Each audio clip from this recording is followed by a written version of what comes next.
sabna bilisan baasa itti qawwee baattee deemtu dhumaa jira. Namni akkanaa namni booji'ame sabaan qabsaa'u. Humnoonni hidhatan kan alaa kan Oromiyaatiin alaa dhufanii Oromiyaa keessatti yeroo isaan dhiibbaa gochaa turan yeroo isaan ajjechaa raawwachaa turan gabaafamaa ture. Eenyumtuu Oromoo waan ta'eef daangaa Oromiyaa kabachiisuu danda'u qabu. Miidiyaa hawaasaarra taa'ee nama biraa tuffachaa, nama biraa arrabsaa, nama biraa xiqqeessaa oola.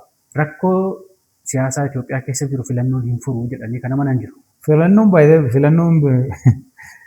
rakkoo irra bilisa ta'e jira inni manaa. Bakkumti dhaadhiyoon itti mul'atu jira. Chartera keessatti hin jiru. Abaa'oo. Obboleessa keenya nama biraatti kennee akka nutti fayyadamu godhe nuyi. Mootummaa keessa teessanii isa kana furmaata itti gochuuf hammam dhiibbaa gochaa jirtu, hagam yaalaa jirtu. Sirni har'a jiru kun dogoggora godhe hin qabu jechaan jiru. Dogoggora baay'ee jira. Aangoo kiyya nama tokkoof ta'a miti. Nama tokko kennuudhaan qophii. Dhimma nageenyaa kanarratti akkumti itti haasofnu malli isaatu jijjiiramuu qaba deemanaa. Seenaa duubatti deebinee seenaa impaayerri goote maal kolonii jennu kun hundi walitti hidhamee kan hin godhu. Qawwee obboleessa irratti kaasuu, haadha saamuu, bu'uuraalee misoomaa Oromiyaa keessa jiru gubuu. Obbolaan lamaantu wal lolasan jettan kana sirni mootummaa fi qabsoo bilisummaatti wal waraana kan jedhanis jiru. Biyya bulchaa jiru Oromoodhaan jedhu sun bakka akkanaatti si fayyada. Ilaalchi siyaasaa kee waan fe'aa ta'u waraanuu qabdu. Sadarkaa hangafoota mootummaatti hubannoo ani qabu kana. Nagaa jechuun jeequmsi dhabamuudha yookiin wal waraansi dhabamuudha. Wal biriifii sana keessaatitu wal dhabbiin dhalatee kanaaf itti dhukaaseedha fiduu barbaadde hemmati. Yaanatu barbaade tun taane. Waan akkasii gaafachuu dhiisaa. This is nonsense. Kitaaba walii yeroo dubbisuuf yaallu fuula 3-4 bira darbee 3-4 darbee dubbisama. Attamitti guutummaa isaa dubbisama kitaabinaan jedha. Jaarraan faanii nutu qabsoo hidhannoo jalqabe nuyi dhaabii jechuun isaanitti buluu hin danda'a. Akkuma galaasaa buusnetti daawudiinis buusnaa jedhanii kan ijaaramaa turan ni jiru. Daawwitu hundumaa itti ajajaa, daawwitu hundumaa akkas godhaa, hayyuu duree duwwaadha kan dhaabi tokko harka isaa nama tokkotti galee. Oromoon yoo Oromiyaa walabaa jedhamtu yoo ijaarrate moo Itoophiyaa keessa yoo jiraate Itoophiyaan dimokiraatoftee bulchiinsa Itoophiyaa kana keessatti yoo of bulchee jiraate irra wayyaa jettanii yaaddu. Ejjennoo mataa kootii kana labsuun maal barbaachisa? Independent Democratic Republic Oromiyaa jedhee gaafa sagantaa sana irratti lafa kaa'eyyuu uummata Oromootiif isintu murteessaa jedhame. Kan bu'aa qabu kanadha. Garuu filannoon kan keeti jedhee lafa kaa'uu hin qabu ture. Saboota kan biraa wajjin jiraachuutu irra bu'aa qabaaf hin jedhaan. Haala yeroo sana mooraa seenuu sana wajjin wal qabate wanti itti gaabbitan jira. Caasaan dhaabaa utuu Ameerikaa, Noorz Ameerikaa, Kanaadaa wanni jiru utuu hin dhagahin gosti dhagaheera waan har'a shaneen gumii haasaa oole. Adeemsa caasaa dhaabichaa eeganii hojjechuu caalaa hojii tikaatu hojjetamaa jettanii barreessitaniittu. Hojii amma natti kenname hayyuu dureen na biraan darbee dhaqeetu miseensaan ni hojjisiisu quunnamaa jechuudha. Hin quunnamini jedhee Oromoo ofirraa lolee hin dadhabe. Eertiraa yommuu turame hogganoota dhaabaa keessaa dhoksaadhaan TPLF waliin kan hojjetu ni jira. Sababa kanaaf odeeffannoon dhaabichaa saaxilamee sochiin dhaabichi taasisu danqamaa ture. Karuma Injiinar Girmaa Xurunaa Lammaa Magarsaa akka irbuu seenee qabsoo qeerrootti fudhate hayyuu duree adda bilisummaa Oromoo irraa waamichi ta'ee fi odeeffadheera. Akkamitti Girmaan hidhamee mana hidhaa keessa akka turu akkamitti taasifame? Lammaan maaliif Girmaan akka hidhamu taasise yeroo sana pirezidaantii ture waan ta'eef? Sochiin Jawaar qeerroo butuuf godhu dura dhaabbate jechuudha Girmaan. Girmaan humnoota tikaa mootummaa wayyaanee wajjin hojjechuusaa kana hin beektan immoo? Anaan Girmaan nan qabsiisne garuu ragaan irratti baheera. Isadha hoogganaan keessan. Garuu inni si wajjin hin jiru mana hidhaa sana keessa. Hoogganaan keessan sun maaliif si wajjin hidhamu Girmaan? Jechi Girmaa Xurunaa ragaan irratti bahe ragaa ittisaa kootiin jedhani ragaa ittisaa kabiraan iyyeeffanne. Caasaan qeerroo bilisummaa Oromoo humna tikaa wayyaaneetiin butamuunsaa dhugaa moo soba? An dhugaa dubbachuuf an akka dhuunfaatti dachaasaan hayyuu duree adda bilisummaa Oromoo Daawud Ibsaa ta'uu hin beeku. Mootummaa waliin hojjeta waan jedhamuu fi mootummaattis tumsaa akkamitti namni dhufee si gaafachuu danda'a? Waan akka Lammaa Magarsaa caasaa qeerroo bilisummaa Oromootu qabsootti make. Dhaabni silaa waan kana quba qaba? Yoo kaasee ratee maal rakkoo qaba maaliif falmii kaaseedha gaaffiin kun? Wanta gabaasamu akka Injiinar Girmaan gabaasuun godhe. Isintu qopheesse moo adda bilisummaa Oromootu qopheessee isinii kenna? Qondaaltota mootummaatiin gaggeeffameera. Bakka abbaan duulaa jiru dulattirre. Akkamitti utuu mormitanii isaaniin deeggartanii yaada isaanii akkamitti deeggartanii akka uummanni maallaqa buufatu akkamittiin jajjabeessitan? Yoo Oromiyaaf hin buufatan ta'e misooma Oromiyaaf hin buufatan ta'e Oromiyaa gadhiisanii bahuu qabu. Ni saaxilamna jettanii yaaddoon qabdan immoo waan ofitti amantan kan biraa jira. Akkan isaan faana hojjedhuuf marroo ja'a ol na gaafateera jechuudha dhufe. Maallaqni sun sirratti miti kan argame. Caasaan tikaa tokko isin faana hojjedhaa jedhe yoo isa quunname gammadee ma quunnama. Maaliin beekama maaliin beekta. Himataa ture deemaa ture wayyaanee keessaa nama quunnamne jedhaa ture inni dubbataa ture. Bilbila saatalaayitii 2 Faqqadaa Abdiisaaf akka ergamu namatti kennite. Buraayyuutti namatti kennite namootni ati itti kennite deebite sun battaluma sana qabamanii haga ammaa eessa akka jiran hin beekamu. Baga yaaliin ajjeechaa sirratti gaggeeffame baga immoo hin du'iini dogoggora kee akka barattuuf sirratti gaggeeffameen jedhani gaafa mana isaatti. Hoogganoota ABO keessaa gaafa Abdii Raggaasaa fa'aa gaafa isaan qabaman eessa turte? Moo'iboon Baqqalaa miseensa Adda Bilisummaa Oromooti. Sadarkaa hooggansaatti miseensa Gumii Sabaati. Waa'ee ajjeechaa isaa qorattanii odeeffannoo argattan uummataaf ifa gootu jedhamee utuu eegamu. Ajjeechaa isaa keessaayyuu akka harka qabdani Jawaar irraa dhageenye. ABO'n ifirratti ni ilaalu. ABO'n Finfinnee taa'anii nu diiguuf hojjetu jedhee yeroo adda addaatti isin himata. Waraanicha haala nuti jenneen hoogganamuu qaba jedhanii waan amananiif dhiibbaa nurratti godhu. Kana gochuu dadhabnaan nu diiguuf hojjechuutti ce'anii isiniin jedhu. Tarii ani Faqqadaa dubbiseera nama biraas dubbisuu danda'a. Qaama mootummaa kana keessa jirullee dubbisuu dandeessa. Akkamitti Finfinnee teessanii karaa nagaatiin qabsaa'aa dhimma waraana bilisummaa Oromoo keessaa harka seensifachuu akkamitti yaaddu? Bilisoomneerra bilisoomne nama jedhu muka duudhaa nama ijisaa arguu didee baatirii bitaatiitti kennaa namni mootummaa kanatti dubbate nama uummata Oromootti dubbatedha. Faqqadaa Abdiisaa waliin bilbilaan kan haasoftan miidiyaa hawaasaa irratti qoqqoodamaa ture. Waraanni marroo jala jiru akka faca'u jajjabeessuu keessan haasaa sanarraa kan dhaga'amedha. Isa sanallee seerri naa gaafatu nan gaafatama. Booruu naa gaafatu uummatichi nan gaafatama. Waan sana kan godhee garee Faqqadaan hoogganu akka hin taane mirkaneeffataniitu. Deebi'eeyyuu dhaaban ta'u OLF Beyond Repair jedhamee artikilii irratti barreeffameera. Yakkoota godina Arsii fi akkasumallee godina Arsii Asakootti akkasumallee Shawaa Bahaa keessatti kan raawwatamu harka keessaa qaba jedhee inni barreessaa ture inni jira. Dhaabicha yookaan balleessuuf yookaan immoo dhaaba balleessuuf deemu kuni baduudhaaf kunisuma dhumaa ta'uu danda'a. Qabsoo Oromoo ganuudhaanii mootummaa deeggaruutti deebitaniittu jedhamtaniiti kan komatamtan. Akkanumatti dhufeen humna qaba qawwee qaba cabseetaniini seenaa ka jedhu kun hin ta'uudha Adda Bilisummaa Oromoo. Humna gara kaabaatii dhufu Tsimdoo jedhamu balaaleffattanii akka dura dhaabbattanis ibsitaniittu. Uummannis akka dura dhaabbachuu qabu waamicha gootaniittu. Mormuus hin dandeenyu, eeyyamuus hin dandeenyu, nus hin ilaallatu kuni. Mootummaa aangoorra jiru jijjiirtanii mootummaa kan biraa ijaaruuf qabsooftu yoo ta'e, humna kan biraa kan mootummaa kana jijjiiruuf dhufu dura dhaabbachuun yookiin mormuun hiika akkamii qabaata? Humni akkasittiin hidhatee deemu, politikaan akkaataa kanaan deemu, maal godheeti mirga kunaa kabachiisaa jirta? Akka waan filannoon haqaa fi dimokiraatawaa ta'e geggeeffameetti fakkeessuudhaan mootummaan galtee siyaasaa akka ittiin argatu taasistaniittu jedhee namni baay'een isin komata. Bilchiginnaadhuma taa'aniiru isaan homaan jiranii ABO waan jedhamu hin jiru. Amma walaa hubannu waa lafa kanaa kan Oromooti yoo jette dhugaadhaan gargar baata. Tuulamni kun hin amane moo hin gabroomeen? Garbichi sadarkaa tuulamni Minilik qofa Minilik bukkee bu'ee argate sani sadarkaan suni sadarkaa garbichaati miti. Cabiinsumti Oromooyyuu tuulamarraa ka'ee jedhanii kan hin ibsan jiru. Seenaan akkasitti barreeffamaa ture jira. Walloo irraa maan jenne eega akkas ta'e walloo irraa maan jenne. Ammas isa hin amantan jechuudha. Irraa dhiibameetu deebi'ee lafa isaatti deebi'ee Oromoon kan jedhu kanatti hin amantan jechuudha. Jaarraa 16ffaa sana. Lafa Guraageen jiru hubadhume amma. Lafa Shawaa kana keessatti lafa Amaarri jiru hubadhume. Oriijinaalii warra Amaara ofiin jedhu lafa isaan jiran hubadhume. Eessa jiran? Amma isaan kana akka qubsuma isaanii kana yoo fudhannee Oromootu bakka sana qabsiisee humna fudhachuu waan didaniif jechuudha. Maalitti goota lafa amma yoo nama qabaatte malee? Nama immoo ofii isaanii immoo kan ofii fidatanii dhufuu jedhama. Eenyutu jira lakkaayi har'a. Fakkeenyaaf waraana Minilik duukaa humni Amaaraa jedhamu. Isaan wajjin deemanii qubataa turanii. Isa kana irratti baraka sirni tun humnaan uumamtu malee biyyattiin tunis humnaan uumamtu sirnumti amma nu abaaraa jirru kun humnaan uumamu maleedha. Humna san keessayii ala dhaabbanneetii miti nuus harka keessaa qabna. Kan tole keessas kan bade keessayis waa qabna. kan hin jedhee si mormaa jiru kanaafi. Yakka yeroo sana keessa harma muraa fi akka muraa aanolee sanaa fi lola calanqoo sana keessatti Oromoon isitti gaafatama jechuudha. Akkasitti deemna jechuudha. Mootummaan sirna gadaan beeku. Ankoo barbaada aanaa takka ka'aniiti biyya kana hunda of jala bulcha yoo jettu Oromoodha arraban ta'u. Akkasuma miti garuu.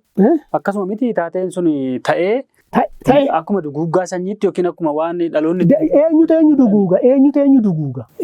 Sirna Bashaadhaa sirna Abisiiniyaa. Nan gaddan ijoollee laga jirtuuf ittiin milkoofne.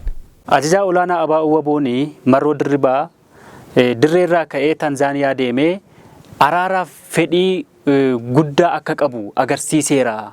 Marroon kan inni dhaqee wanta irratti waliigalan sana mallatteessuudha. Fakkeenyaaf miseensumti waraanaa dhiyoo kana Haacaaluu kan jedhamu harka kennatee galee mana hidhaa keessatti ajjeefame kan jedhu torbanoota dura miidiyaa irratti haasa'amaa ture. Gootummaan laga jiru sunis mootummaa keessa jiru sun otoo walitti dhufe akkam ta'a? Adda bilisummaa Oromoo fi KFO'n yeroo darbe tokko pirezidaantii bulchiinsa mootummaa naannoo Oromiyaaf xalayaa barreessan tokko keessatti nageenya Oromiyaaf irratti mari'annee akka nagaan bu'u gochuu qabna. Kanaafuu waliin haa mari'annu jedhanii xalayaa barreessanii turan. Unuma waliin dubbatan. Isa waliin dubbatan kana daffaranii uummatatti gadi ba'anii dubbachuu maaltu akka isaan cinqus hin beeku. Warri Oromiyaa duwwaa beeknaa jedhan sun baduu qabu jedhanii itti namanu. Biyya Itoophiyaa jedhamtu kan ijaare Oromoodha. Ofitti himuu qabna. Minilik ni ijaarre. Itoophiyaa Oromootu ijaare jenna yoo ta'e ijaarsa Itoophiyaa keessatti badii Oromoo irratti raawwateef Oromoomatu itti gaafatama jechuudha. Namni akka Oromootti yaadu akka Itoophiyaatti yoo yaade Oromoo seef godha. Inni sun cufameera galmeensaa. Situ cufa bar. Amma goota dirree lamaan irratti utuu wal loluu wareegame gareema keenya keessa isaan kana lamaan goota jennee fudhachuutu nu rakkise. Ate beel wajji waan shaayii dhugdeef diina waliin jenna. Mootummaan Itoophiyaa kun beekamtii kennee fi sanaaf dhiifaman gaafataa yookiin immoo beenyaan kaffalaa. Oromoon garboomeera kan jedhamu ani yaada kanan qooddadhu. Inni ajjeese Hacaaluu inni du'e Hacaaluu nu harkaa ta'e bara. Jechi Itoophiyaa jedhu kun akka jechaatti saba warra akkasii jechuudha malee biyya jechuu miti. Oromoon saba addaa gaaffii addaa qabudha jetteetta kitaaba kana keessatti. Maal jechuudha? Gaaffiin addaa sabni kun qabu gaaffii biyya ta'uuti. Daangaan koloniin kaa'e artifishaalidha. Namootatu sarare. Oromoon harma ka'ee inni keenya kee jirus inni Somaaliyaa kee jirus inni Oromiyaa kee jirus biyya tokko jiratu tun taane saayikooloojikaala meekaappii tokko qabaachuu danda'u qabaadha. Amma Oromoon federaalummaa Itoophiyaatti nan bula jedhee filatee beeka. Daangaan Oromiyaa nuti beeknu iskweer kiiloomeetirii 1,600. Itoophiyaan iskweer kiiloomeetirii miliyoona 1.2. Kanaaf walakkaan lafa Itoophiyaa laandi maasiin amma irra jiru kun kan Oromooti jechuudha. Inumaayyuu Oromoon kolonii Biriteenii fi Abisiiniyaa jala ture jettee kitaaba kana keessattis ibsiteetta. Akkuma biyyaatti jaarmaa tokko ta'etan itti ufa jedhee Prosperity Party gaafatu okey maqaan kun naa ta'eera jedhee Oromoo maaf fudhanne. Oromoon Walloo keessa jirus, Oromoon Raayyaa keessa jirus, Oromoon Shawaa Kaabaa keessa jirus sababni itti Oromiyaa keessa jiru wajjin walitti dhufee daangaa tokko saaratee hin bulleef hin jiru jechuudha. Itoophiyaan akka biyya guddoo yoomiyyuu hin diigamne akka taatetti warri amananii Itoophiyaan impaayera ta'uu ishee kana hin fudhatani. Gama biraatiin Oromoo keessaas immoo Oromoon kolonii jala ture kan jedhu kana hin fudhatani. Abisiiniyaa isa jedhamu, Itoophiyaa isa jedhamu, Oromoon hariiroo mootummaa jara kana wajjin tolfatee hin beeku. Oromoonis qophii waraanaa waan hin qabneef warra qabaatiin injifatame hin koloneeffatan. Mootummaa lamatu jira biyya kana keessa. Gaaffii Oromoo guutumaan guutuutti qaamni deebisuu danda'u lafarra jira jedhama. Maalidha gaaffiin Oromoo? Waraana immoo warra keenyatu irratti ijaare. Warra garanatti hafan. Akka dhaabaatti maqaa sabaa dhaatanii ijaaramuun sirrii miti. Miidhaan Oromoo kan maddu qaama biraa kan hiree murteeffannaa nu gaafachiisu irraa odoo hin taane keessoo keenyarraa madda. Ilaalchi isaanii uummata kana hin fayyadu, faayidaa hin qabu, waan faayidaa hin qabne qabatanii socho'u jedhanii yeroo isaan haasa'anii. Kanaafuu wanni Oromiyaa biyya ta'uu dhoowwu hin jiru. Mirgi kooyyuu keessatti naa kabajamaa hin jiru mootummaa kana keessatti jedhanii kana mana hin jiru. Anuu gaafii qaba. Anumti kun sirnuma kana keessa ta'e. So shakkiin qabsoo Oromoo keessatti dhalate hundeensa kun hundeeffamuu abaa'otii wal qabata jedhama. Isaan hundi Oromiyaa caalaa jeequmsa keessa galu for sure. Itoophiyaan tun yoo diigamte Oromoo irratti diigamti. Yoo kufte Oromoo irratti kufti. Oromiyaan biyya ta'uu hin dandeechi. Boruu nafu galmi isaa beekamaadha. Walabummaadha. Nation state. Empire afaan qawweetiin ijaaramte afaan qawweetiin diiga jedhee nama qabsaa'u. Eenyutu deebisaaf? Namni baay'een akkuma anuma kana nu gooban afaan jedhan takka takka. Gaafiin Oromoo hin deebi'aa qofaa miti. Sabni Oromoo illee akka sabaatti caaraan itti fufuusaa gaafii guddaa keessa jira. Sirni biraa hoggaan hojjechu beeki sirna biraati warra biraati jettaa mati saayikoloojikilii. Ammas kan Oromoo walitti buusaa jiru mala qabsootis miti. Galma qabsootis miti. Hiree murteeffannaa sadarkaa kamitti ka jedhu sanis miti. Ka garee kee ta'ee isatti maxxanee jiru rukuti. Abbaan biyyummaa Oromoo biyya kana keessatti mirkanaa'ee jedhee namana. Muummichi ministeeraa afaan Oromoo waan beekuuf dubbatamoo waan gaaffii Oromoo deebisuudha jedhee waan amanuuf dubbata. Itoophiyaan ammayyuu Oromiyaa argitu hirrifatti. Oromoo argitu hirrifatti. Dhimma Finfinnee Oromiyaa jalatti deebisuu maaliif ejjennoo kana maaf hin qabatu gaafa jedhamu immoo heerri hin eeyyamu jecha hin deemsisaadha gaaffiin waan akkasii. Mootummaan biyya bulchaa jiru. Mootummaan Oromiyaa bulchaa jiru. Gaafii kana ala qabatee yaadda? Utuu gaaffii kana ala hin qabaanne maaliif amma mootummaadha waan ta'eef bara dheeraa aangoorra tureera.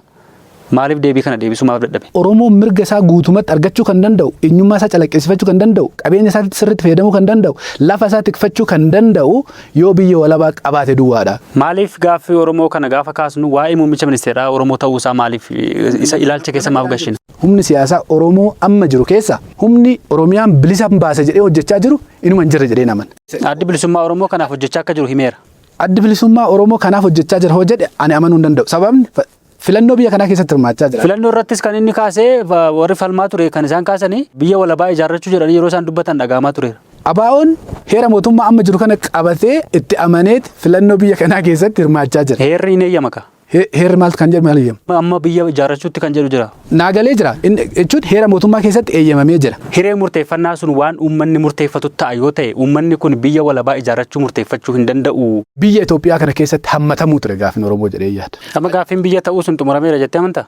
Biyya bilisa taate ijaarrachuun kun naannoo ijaarrachuudhaan xumurame. Seenaan Tuulamaa seenaa goobanaati.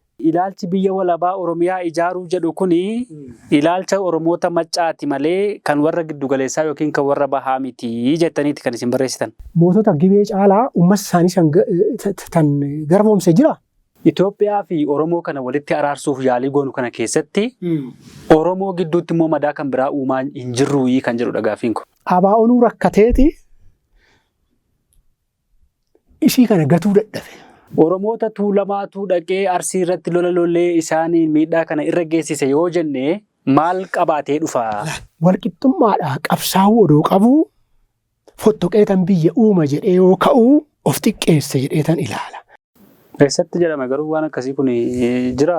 Eenyu faatu jedhameera akkas goobana kan jedhame warra giddugala keessaati ABO keessa turani.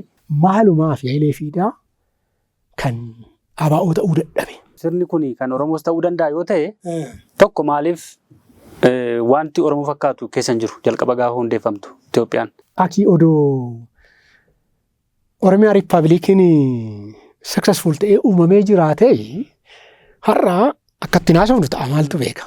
Eenyutu garboomse? Garboomfaman eenyutu garboomse? Eenyutu dhaqe? Isanatti isuma naa deebise. Eenyutu akkas godhe? Sirna mootummaa Itoophiyaa kan Abisiiniyaa ture. Eenyutu akkas godhe? Goobanaa fi raayyaa isaati. Goobanaaf Minilikiin adda baasanii ilaalan. Miti maaliif akkas jedhan seete? Seenaan gantummaa goobanaa akkitti himamu garuu achirraa ka'eetu hin taane waa'ee jalqaba ibsitan abbichuuf galaan irraa ka'ee abbichuu. Yoo akkas jette abbichuun akkuma jirtutti gantuudha. Galaan akkuma jirtutti gantuudha. Hin bal'ifnoonni Tuulamni akkuma jirtutti gantuudha jettee dhufte jechaadha. Akkasitti hin taane qabsoon Oromoota giddugaleessaa kun qabsoo warra maccaatiin butame yookiin liqinfameera jettaniiti kan ibsan. Waraanni anaan qabsiisuu barbaade marroon lixarraa erge jechuudha. Waldhabdeen keessan yookiin immoo waldhabdeen ajajaa waraana bilisummaa Oromoo zoonii lixaa duraanii fi ajajaa olaanaa ABO Waboo ammaa Marroo Dirribaa wajjin jiru haala sanarraa ka'e jechuu dandeenya. Ajaja kana immoo kan laate Marroo ajaja kana ni deemu ganna waameen ajjeesa. Addi bilisummaa Oromoo immoo Marroo faa sana ittiin dhabamsiisuuf yookiin immoo ittiin dura dhaabbachuu fi faqqadaa faa ijaarratee bosonatti ergatee. Anu Marroonu kaleessa warruma Gullarreerraa qajeelfama fudhachaa ture. Diina miti jechuudha.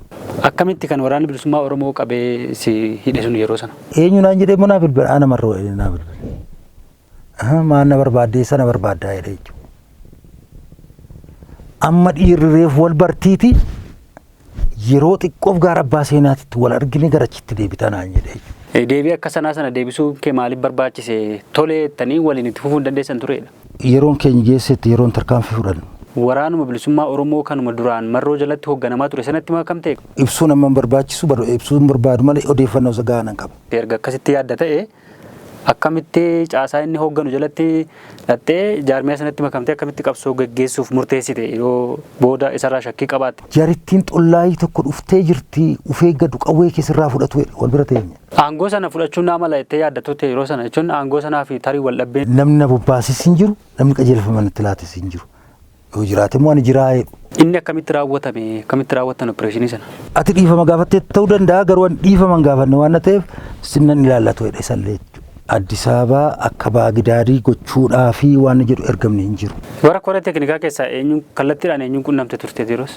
Nama tokko pirezidaantii godhanii sabni biyya kana waliin filachuu ni danda'a. Gaaffii Oromoo yeroo jennu fedhii Oromoon biyya isaa ijaarrachuuf qabu kana maaliif kan saboonni biyyoonni guddatanii fi namoonni biyyoonni ollaa kun kan isaan sodaarraa qabaatan biyyoonni gurguddatan immoo kan isaan beekamtii dhoowwataniif maaliif sababni isaa? Oromoon dhuguma lakkoofsa guddaa ta'u qabeenya guddaa haa qabaatu malee bishaanirraa fagaatee jira. Federaalii fi impaayerri tokkumaa kan jedhu yaadi kitaaba kana keessatti ibsamee jira. Fedhii babal'annaa hin qabu federaalummaan Itoophiyaa har'aa.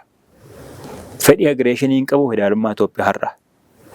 Yoo kana qabaate impaayerummaa san maqaa duraan qaburraa maaltu adda godhe? Mootummaan amma jiru kun immoo badii mootummaan kaleessaa kun raawwateef beekamtii kennee sanaaf dhiifama gaafatee beenyaa kaffalee dhugaa sabootaa kana galchee mootummichatti fufuu fi fedhii qaba jettee yaadda? Adwaa gaafa dhaqee Oromoon koonneeffatamaa ta'ee dhaqee lole. Aanoletti gaafa lolame koonneeffatamaa ta'ee lolame. Lamaanuyyuu seenaadha. Oromoon yoo mootummaa mataasaa ijaarrate Itoophiyaan ni diigamti. Kanaafuu Itoophiyaan diigamuurraa Oromoon sirnuma federaalawaa kana jalatti eenyummaan isaa kabajamee ofiin of bulchee yookiin immoo naannoo isaa bulchee Itoophiyaa kana tursiisuun dirqamaa kanneen jedhanii jiru. Maraan martooma waraanaa kanaan wal fixaa jiraachuu moo filannoo biraa barbaadachuu nu wayya jedhamee maaf hin yaadamu? Dimookiraasii hojiirra oolchina utuu jedhamee innumtis deebi'ee akka biyyi kun hin jiraanne godhu Itoophiyaa fi dimookiraasiin hojiirra ooluu ni danda'a. Lola waggaa 30 waliin Eertiraan akka isheen biyya hin taane hambisuun hin danda'amu. Gaaffiin Oromoo walqixxummaa fi dimookiraasiidha. Walabummaa wanti jedhamu waan yeroon isaatti darbee waan duubatti hafaadha. Furmaanni maali? Gaaffii sabootaatiif beekamtii kennuudha. Maal barbaada Oromoo? Wanti seenaan Itoophiyaa keessatti beekamu qabatamaan kan barreeffamee jiru kan biraa ta'ee utuu jiru seenaa waloon uumamuu danda'u seenaa waloo akkamiiti? Waa'ee Adwaa kaafne waa'ee Aanolee immoo akkam goona? Lamaanuu siidaa qabu warra biyya kana keessatti. Haati ittiin Itoophiyaa hidhanii tursan hin jiru. Oromiyaan bu'uuruma federaalummaa amma jiru kanaan akka bultuudha kan ibsaa jirtan. Akka amma jirtu taa bultu jechuun immoo nuyyuun gaafannu jechuudha. Matakkaliinis nuyyuun gaafannu jechuudha jijjigaas. Akka hubannaa amma dura tureetti addi bilisummaa Oromoo Oromiyaa walabaatu Oromoof fayyadaa jedha. Ammas kanuma. Akkasumatti ammas kanuma. Ammas kanuma. Akka jechaa jiru. Ammas kanuma. Sirna federaalaa jalqabatti yoo bule gaariidha garuu. Yoo bule gaariidhaan jedhu. Akka manifesticharra deebinee waliin dubbisuu dandeenya. Mootummaan naannoo Oromiyaa magaalaan qabu. Finfinneen Oromiyaa jalatti deebitee bulchiinsa mootummaa Oromiyaatiin buluu qabdi kan jedhu ejjennoo adda bilisummaa Oromooti. Finfinneen kan saba hundaa miti. Kan Oromiyaati. Kan Oromooti. Biyya Oromiyaa ijaaruuf deema waan ta'eef biyya Oromiyaa ijaaramnaan Itoophiyaan hin jirtu jedhanii waan amananii fi kan isaan isin dura dhaabbachaa jiran. Kunumaa Itoophiyaan isaan jedhan kun jirti. Akkasuma ta'ee garuu Oromoon mootummaa kana qusataa hin jiru. Gaaffiin Oromoon barootaaf qabataa dhufe biyya Oromiyaa walaban ijaarrata jedhu mirga hiree murteeffannaadhaan hojiirra oola. Dhimmi Finfinnee maaliif marii biyyaalessaa irratti dhiyaatayyuu kan Oromooti yoo beekamaadha. Maaliif mariif dhiyaataa? Oromoon warra kaan irraa waan barbaadu argachuuf ofirraayis waan barbaadu xiqqoo ishee kennuu qaba. Fakkeenyaaf waa'ee Finfinnee irratti maal kennuu danda'a Oromoon? Abbaan biyyummaa Finfinnee Oromiyaa ta'uu kun haalamuu hin qabu. Abbaa biyyummaa jechuun akkam ta'a jechuun maal ta'a? Finfinneen kan Oromiyaati kan jedhu kun yoo xiqqaateetu sadarkaa mallattootti taa'uu qaba. Kana jechuun Finfinneen pirezidaantii naannoo Oromiyaa jala galti jechuu miti dirqama. Yoo akkasin ta'u ta'e Finfinneen kan Oromiyaati jedhee waraqaa irratti barreeffamuun yoo immoo mootummaan naannoo Oromiyaa hin bulchu ta'e hiika maal qaba? Finfinneen kan Oromiyaa ta'e teessoon mootummaa naannoo Oromiyaa Finfinnee ta'e yoo murtaa'e bu'aan nuti argannu baay'eedha. Kun faayidaa addaa kanaan dura jedhamaa ture irraa maal garaagarummaan isaa? Afaan hojii magaalaa Finfinnee afaan Oromoo ta'uun carraa akkas ta'e carraa guddaa. Gibirri Finfinnee keessaa funaanamu mootummaa naannoo Oromiyaaf hin galu yoo ta'e mootummaan naannoo Oromiyaa akka fedhetti akkuma magaalaa Oromiyaa kan biraa tokkotti hin hoogganu yookiin immoo akkasumatti hin bultu yoo ta'e maal garaagarummaan isaa? Dantaa ofii eegsifachuu yoo jennu dirqama Finfinnee fudhannee Oromiyaa jala galchinee mootummaa federaalaatii fi sabaaf sablammoota kaa wajjin wal loluu manna. Maaliif wal lolama? Amma sabaaf sablammoonni kan biraa magaalota Oromiyaa bakkoota baay'ee keessa jiru. Garuu wal lolli hin jiru magaalota Oromiyaa keessa. Magaalota Oromiyaa keessa sabaaf sablammoonni harka olaanaa qaban magaalaan jiru jira. Yeroo murtaa'e booda yeroo ta'e tokko booda kan uummanni kun dhufe. Dhufuunsaa sun haa dhufu hin kabajamaa fi hin jiraata akkuma nama tokkotti akkuma magaalota kan biraa keessa sabni kan biraa hojjetatee daldalatee mana ijaarratee gamoo ijaarratee jiraachuu danda'utti jiraachuu danda'a. Sabnii fi sablammiin as keessa jiru kun walitti qabamee Oromiyaa jalatti pirezidaantii Oromiyaa jalatti itti waamamsi isaa achi jala yoo jenne bu'uura yaadama federeeshiniin biyya kanaa itti ijaarame wajjin hin deemu. Federaalumti maaliif lafa bulchuu qabaataadhaan tokko gaafa? Hin qabaatu. Maaliif Finfinneen federaal jalatti waamamti? Marii biyyoolessaa keessatti harka olaantummaa bulchiinsa isaa keessatti harka olaantummaa kan qabatu mootummaa biyya bulchu. Aangoon xumuraa kan isaa yoo ta'e fakkeessuuf godhe yoo jedhame fakkeessuuf godhe jedhee namni ama yoo yaade. Mootummaan tokko mariin biyyoolessaa haa godhamu jedhee amane jechuun mootummaa sun gara bal'eensaa jechuudha.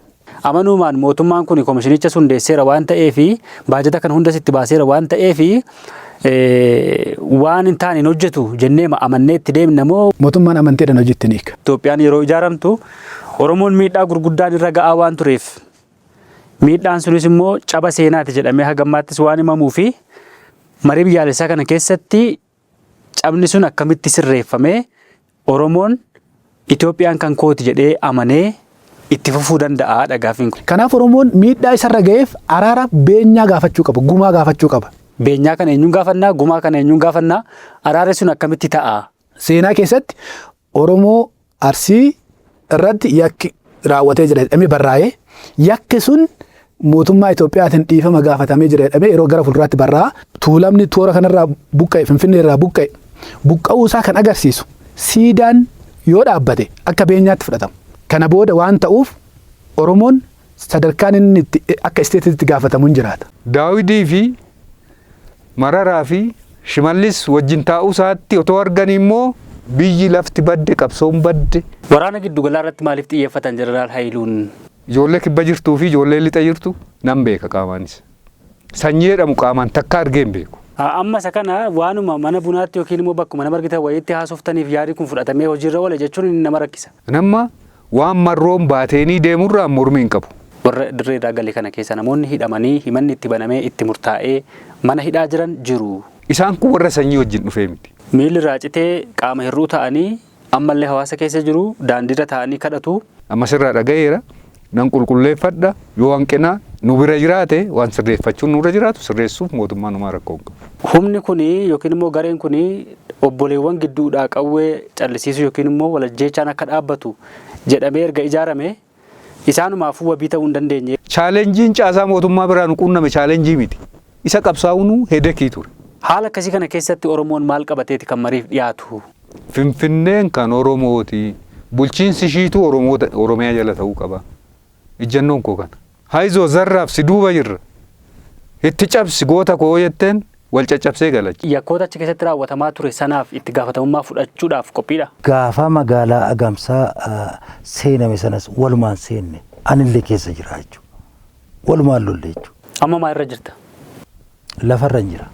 Faqqadaa Abdiisaatu uummata keenya dararaa jira. Waraana inni hoogganutu uummata keenya dararaa jira.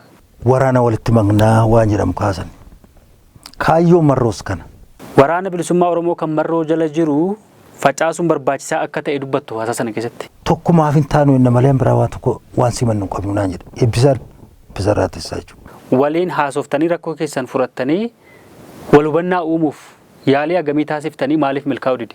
Meena himadhaa hidheellee olola miti simbira jiraatii na himadhaa uummata kana biratti uummanni kunis haa dhaga'u. Zoonii lixaa yoo ta'e marrootu hooggana waan ta'eef achi jalatti hin hoogganamu jedhee waan yaaduuf zoonii sana uumees hin jedhu. Duraa kaasnee agarraayyuu waraana gara lixaa kana ture faana baay'ee wal quunnamna. Maaliif meeshaa uummatarraa hiiktanii hidhattoota Amaaraa faannootti gurgurattanii uummata harka qullaa hambistanii akka inni haleellaaf saaxilamtu taasistanii dhagaafi. Moo'ii faana wal quba qabna wal quunnamna. Dhaabi keenya nu hoogganaa, hidureen keenya mana hidhaa jira, hoogganni keenya mana hidhaa jira. Garuu dhaaba keenyatu nu hoogganaa kan jedhu waan itti dubbatte jira. Adda bilisummaa Oromoo jalatti hoogganamnuti. Himannaa kanaan dura namni mootummaatu ergate jedhu sana dhugoomsuu kan danda'u har'ayyuu kunoo mootummaatu akka ergatetti deebisee galfatee jedhanii sirratti haasa'u. Rakkoon ankoof kan marroo akka ta'etti ilaalan akkas immoo miti. Raayyaa ittisa biyyaa jalatti kutaa odeeffannootti miindeeffamtee hojii sana hojjechaa akka jirtu Jawaar barreesseera. Waraanni marra guyyaa tokko waraana faannoo lolle. Gaafa nuti faannoo lollee deebinu duubaan nutti dhukaasaa ture. Miseensi waraanaa mormi isaa raacitee harka mukatti fannifamee ittiin hidhattoonni faannoo sun ittiin geeraraa turan suni waraana ati hooggantu keessa kan jiranidha yookiin waraana anatus leenjise. Abaa'oo Waboon yommuu dhaaba siyaasaatti jedhee of labsu mormaa turte. Mormeeree. Maaliif? Alaabaa wayyaanee kan TPLF. Alaabaa adda bilisummaa Oromoo cinaa lixa Wallaggaatti dhaabbateera. Ammallee waraana kan biraa bosona keessatti kan ijaartanii jirtantu jira? Waraanni keenya waan mootummaa ce'umsaa kun hin ibsamneefi hooggannis hin ibsamneefi. Girmaa Xurunaa ergamaa wayyaaneeti jedhamee yeroo adda addaatti utuu himamu utuu namoonni dhaabicha keessa jiranis utuu himanii adda bilisummaa Oromoo maaliif isa wajjin hojjetaa? Nuti kaayyoon keenya walabummaa Oromiyaati. Yaaduma waraanni mooraa seenuu qaba kan jedhu yoo waraanni mooraa seenee filannoon geggeeffama kan jedhu kan dhiyeesse Daawud Ibsaatii jedhaniiti kan obbo Leencoon kan isaan ibsan. Waraana kana kaampitti gaggalchee waan gabbaa caalaa fi Leencoo fa'i malee waan saayyuu dhageenya. Dhaaba keessaa ari'amuu koo koreen giddu galeessaa irratti hin hirmaanne. Garuu immoo akkuma isaan jedhanitti harki ijoollee horroo tokko yookiin lama keessaan dhabamu kan jedhudha kan isaan kaasan. Leencoo gara dhiyaa deemee lubbuu keetiifuu gaarii miidhas turuun jedhe. Lubbuu koof jedhee haa ta'u ana naannoo kanatti turuun gaarii hin taane haa ta'u sagalsatu beeka. Kaayyoo siyaasaa alattiyyuu Daawud nama namanuu jedhu obbo Leencoon. Ammaan booda isin dirqama keessan fixattani nutis gaafatama keessan hin qabnu ammaan booda. Yeroo mootummaa ce'umsaa sana keessa gaafatamaa tikaa adda bilisummaa Oromoo turtanii waraanni mooraa galuu sana keessaayyuu haala mijeessaa turuu hin oolu kan jedhu kanaan dura haasa'amaa ture. Diimaan mormuu danda'a. Ani mormuu isaatiin nageenye baay'ee nama gaddisiisaa Leencoorraa. Kun ta'a jennee yaadne nuti. Akkamittiin nama durii qabee hanga amma manadhaa keessa jiru akkamittiin diina jedhanii irratti haasaa bu'an. Maaliin akkana? Miidiyaa kanarraa TikTok maalirraa bisumarraa dhagaarraan kan fi namni nu gaafatan jiru abbaa dhimmaa nuyi. Waa'ee bulbulaatti. Girmaa Xurunaa ijoollee booleetti qabaman kana isatu ijaaree bakka tokkotti walitti qabee alaabaatti hiree qabsiisee humna tikaa mootummaatti waamee qabsiisee. Waa'ee nu qabsiisuu keessaas waa'ee bosonatti sin ergaa keessaas ani gurra koo dhugaadha sitti hima. Qabsaa hamaa dorgomaa hin qabnee fi nama jabaa waan barbaade godhuu danda'u ta'uu isaatu natti mul'ate sababni isaas har'ammoo maayidha maree. Yeroo qabamneeti isumatu hin jiru Girmaa Xurunaa tafoochaadha jedhaa yeroo nuun qabame. Nama si jaallatu qofa jajjee nama si jibbu immoo jibbitee waan biraa godhuun inni kubataan isa dadhabbiidha wallaalummaadha. Naka adda gaaf tokkoof Jaafar jedhee harka isaa yeroo katee nabaatu viidiyoo waraabbateera Girmaa Xurunaa. Ati jalqaba poolisii turte. Garuu poolisii akka taatee sin himne ijoollee warra ijaarame sanattis maaliif? Sobaa wal ijaaranii gareedhaan mandaraa wal ijaaranii warroonni mandaraa wal ijaaran kun mootummaadhaafis bu'aa buusuu hin danda'ani. Baay'een gadda waa'ee Abdiisaa Bookaa dubbachuun isaas sinatti ulfaata. Nama baay'ee jaalladhu nama ejjennoo gaarii qabu sabboonaa fi goota nama hundee qabu ta'uusaa. Qaamii Jawaar kanatti balleesseera jedhu iddoo jirutti seeraan gaafachuudha inni malee kaafaa maaltu gachi. Adda bilisummaa Oromoo irratti barreeffamoota adda addaa hoogganoota dhaabichaa irratti barreeffamoota adda addaa duula qindaa'aa yeroo inni gaggeessaa jiru ni mul'ata. Inumaayyuu sadarkaa dhaabni kun hin barbaachisu sadarkaa jedhu irra ga'eera. Ejjennoo keenya miti kan inni adeemsisu, hammataa isaatiiti kan inni adeemsisu. Teessanii mari'attanii waan inni gochaa jiru kuni maali jettanii teessanii mari'attanii beektu? Maal ergi nu bira deemee yoo tureera individualii dhawooti nama qaama tokkodha waanidha kanaati maal godhe inneeti kana jini makaraa argina abboo biyyaana keessa hin jiru. Individualii ta'uu isaas mirkaneessanii ibsin ittaanaa hoogganaadha ittaanaa dubataadha.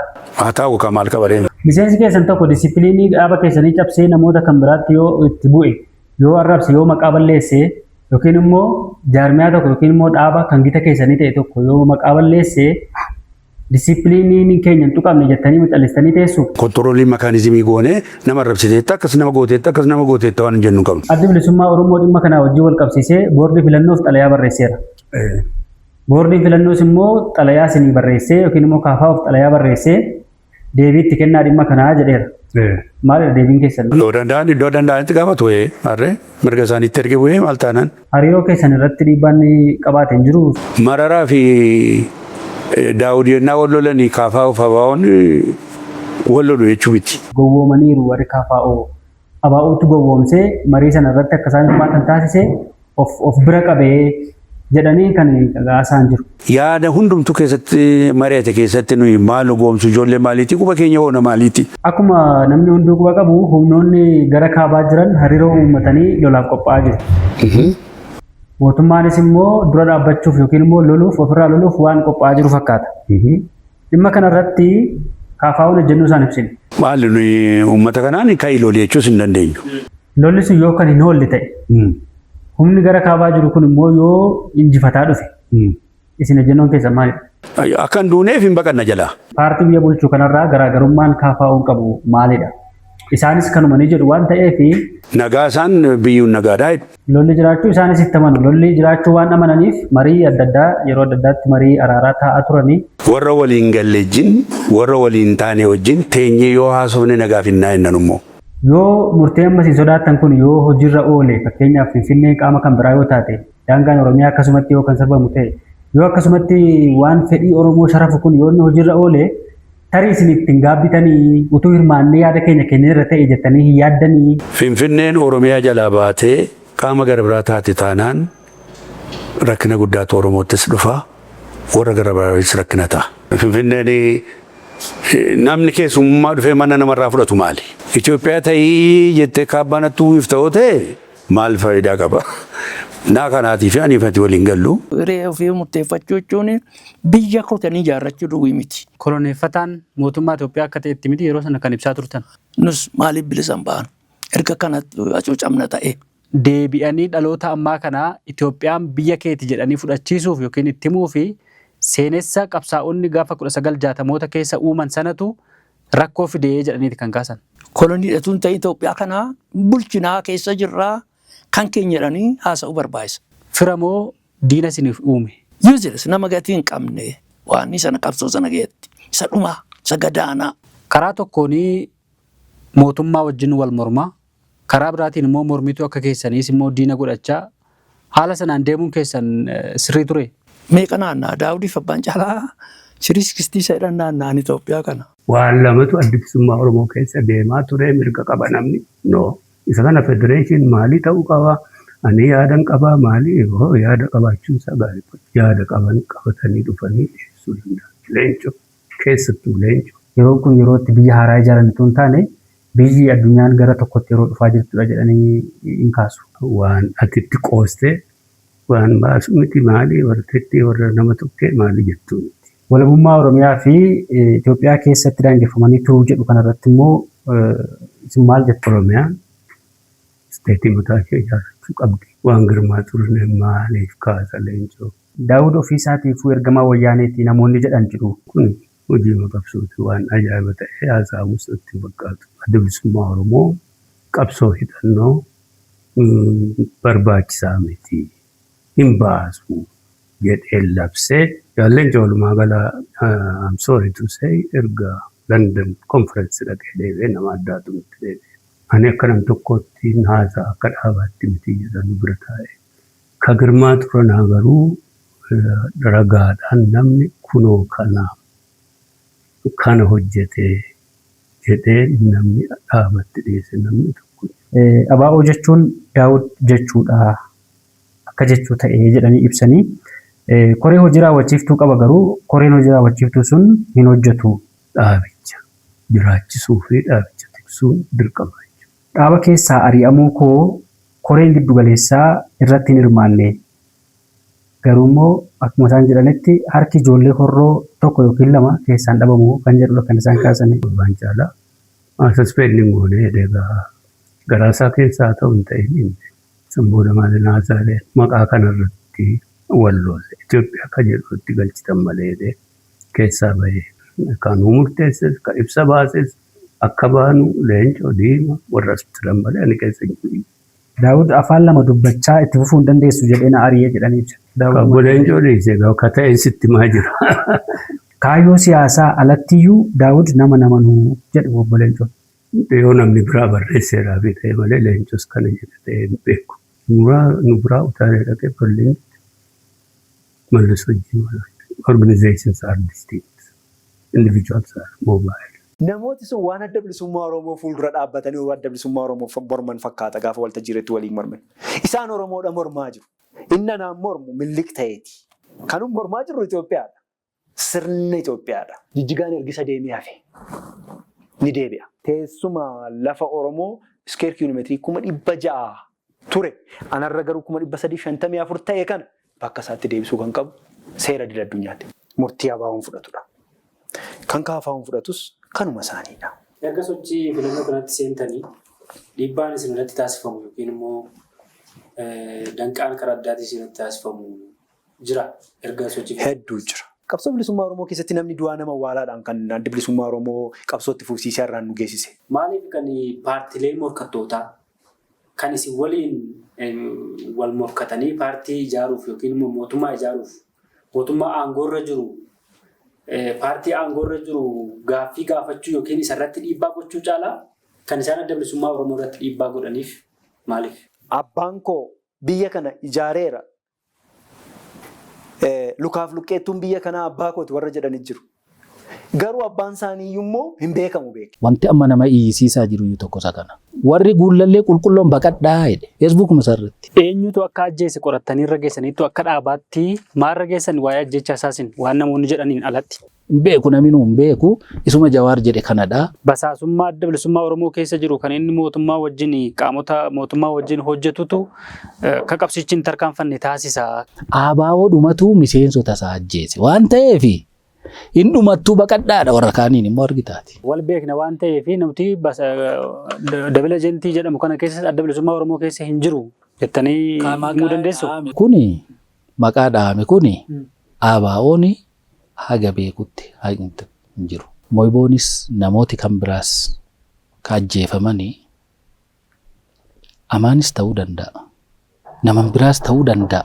Abbaa barbaade haa ta'u. Jawaarri tibba kana adda bilisummaa Oromoo irratti barreeffamoota adda addaa barreessaa jira irrattis haasa'aa jira. Yaadota Jawaar kanaaf ka'umsi maali jennee ibsuu dandeenya? Jawaar egaa itti aanaadha kabaa'uudhaaf. Namoota ajjechaa sana raawwataniiru jedhamee maqaan isaanii eeramu waliin walquba qabdu. Fakkeenyaaf eenyummaa Kadirfaa kan jedhamutu maqaan isaa achi keessatti eerame. Yeroo waan dhaabaasuuftu waa'ee namootaa, waa'ee heerasaa, waa'ee kaayyoosaa taasiftaa jechuudha. Yeroo loltus kanadha loluu jirtaa jechuudha. Dhimma Jawaar kana wajjin wal qabatee hariiroon isin KFO waliin qabdanii maal fakkaata? Dhaaba siyaasaa kan ijaartee fi diina kee abaa'oo tolfatta taanaan callisee ofirratti ni ilaalu adda bilisummaa Oromoo. Viidiyoo sana olaa keeyyatu Oromoon. Anis ol keeyyadheera. Olaa keeyyatu.